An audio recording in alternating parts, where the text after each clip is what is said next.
का निधन हो गया है और सीधे आपको लिए चलते हैं अमिताभ चौधरी के आवास पर, जहां मुख्यमंत्री उन्हें श्रद्धांजलि देने पहुंचे हैं। सीधे आपको अमिताभ चौधरी के आवास लिए चलते हैं। हमारे सहयोगी शहनवाज वहां पर मौजूद हैं।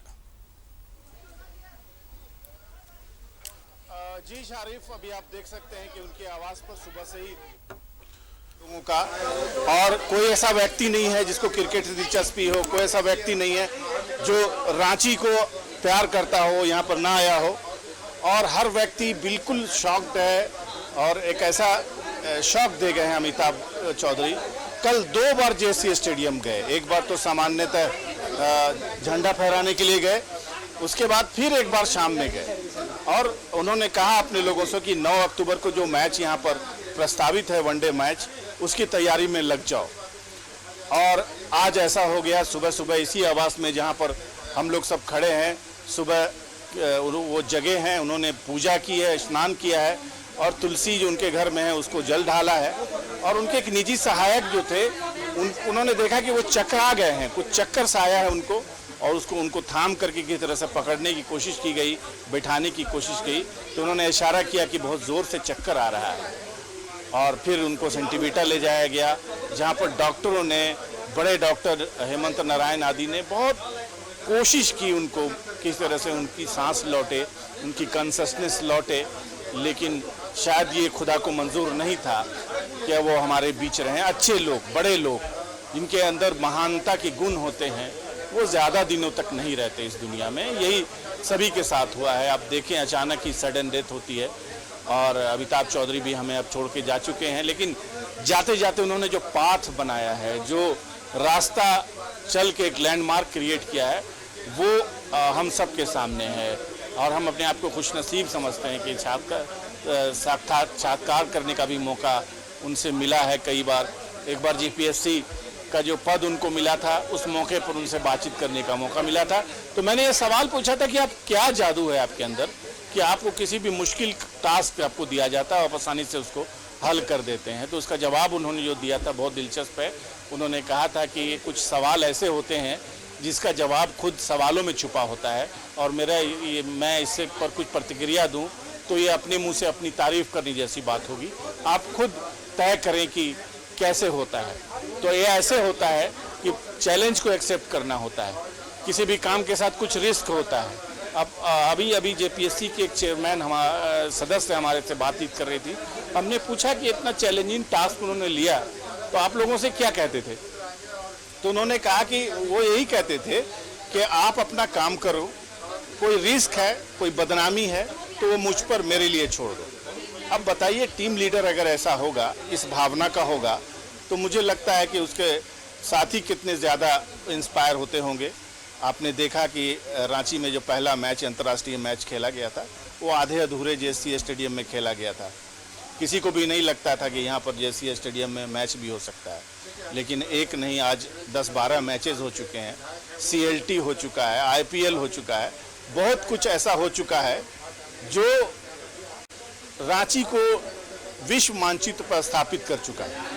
विश्व मानचित्र पर पहले रांची की पहचान कराची से लोग जोड़ करके देखते थे, और बहुत कुछ लोग अगर जानते भी थे तो यहाँ के मानसिक जो आरोग्यशाला है, पागल खाना है, उसको लेकर के रांची की पहचान थी कि हाँ, रांची वही रांची।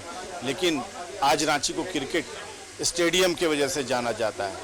9 अक्टूबर को एक और मैच होने वाला है। अभी एक मैच पिछले साल ही हुआ है, उसमें भी आपने देखा कि कितनी ज़बरदस्त जो कुशलता के साथ उसका आयोजन करना, मौसम ख़राब फिर भी वहाँ पर इतना सफल आयोजन करना, कोविड का पीरियड था, कैसे होगा ये सवाल उठाया उनके लोगों ने, लेकिन उन्होंने कहा कि बस इसको करना है तो करना है। और आपने देखा कि फिर मैच का आयोजन हुआ। उनके जो लोग हैं, उनके जो सहयोगी साथी हैं, वो अब ये यकीन नहीं कर पा रहे हैं कि अब उनको कौन इतने प्यार से कौन बुलाएगा। छोटा से छोटा ग्रास कटर भी है तो वो भी अभी यहाँ पर मौजूद है। अंदर में उनके पार्थिव शरीर के साथ लोग बहुत सारे बैठे हुए थे।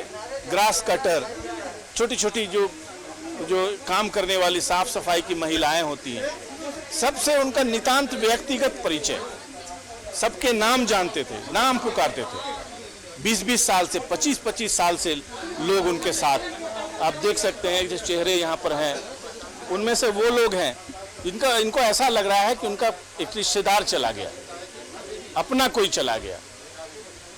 हम ही लोग थे, तो हम लोगों का रिश्ता एक पत्रकार का था, एक राजनेता का था, क्योंकि वो चुनाव भी लड़े थे, एक आईपीएस ऑफिसर का भी था, जेपीएससी के चेयरमैन रहे तो जेपीएससी का था। तो क्रिटिकल सवाल भी हम लोगों के होते थे। बहुत ज़्यादा वो पसंद नहीं करते थे इंटरव्यू देना और बहुत कुछ अपने बारे में बताना। अपनी अचीवमेंट है तो किसी व्यक्ति को आपने देखा होगा कि वो लालायित रहता है कि उसकी बाइट ले कोई आदमी, उसको हाईलाइट करे, उसका तुरंत कैश कराना। लेकिन ये सारी अवगुण जो से वो बिल्कुल दूर थे, वो पसंद नहीं करते थे। उन्होंने कई लोगों को, अजय नाथ शाहजेब को कहा कि आप बात कर लीजिए, मैंने एक आदमी फिक्स किया हुआ था, वो पसंद नहीं करते थे।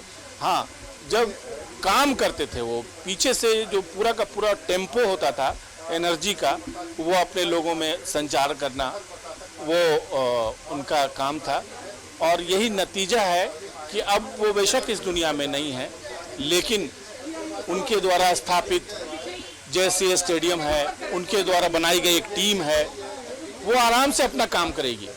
और किसी को भी ये महसूस, और आपने बहुत करीब से उन्हें देखा है, बहुत करीब से जाना है पत्रकार होने के नाते, और आप उस बीट पर काम करते थे तो लगातार आप इंटरव्यू लेते थे, तो ऑफ द कैमरा भी बहुत बार आपसे बातचीत हुई है और आपने बताया है कि कैसे वो पर्सनालिटी थे, किस तरह से वो उनमें एनर्जी थी काम करने के लिए, रिस्क लेना चाहते थे, रिस्क लेकर काम करना चाहते थे, और बहुत ऐसे काम किए हैं जो इन बातों की गवाही पेश करता है कि अमिताभ चौधरी कौन शख्सियत थे। शहनवाज, बहरहाल आप नजर बना के रखिए, हम लगातार आपसे अपडेट्स लेते रहेंगे। फिलहाल आपका बेहद शुक्रिया, आप महत्वपूर्ण जानकारियों के साथ हमारे साथ जुड़े, आपका बेहद शुक्रिया।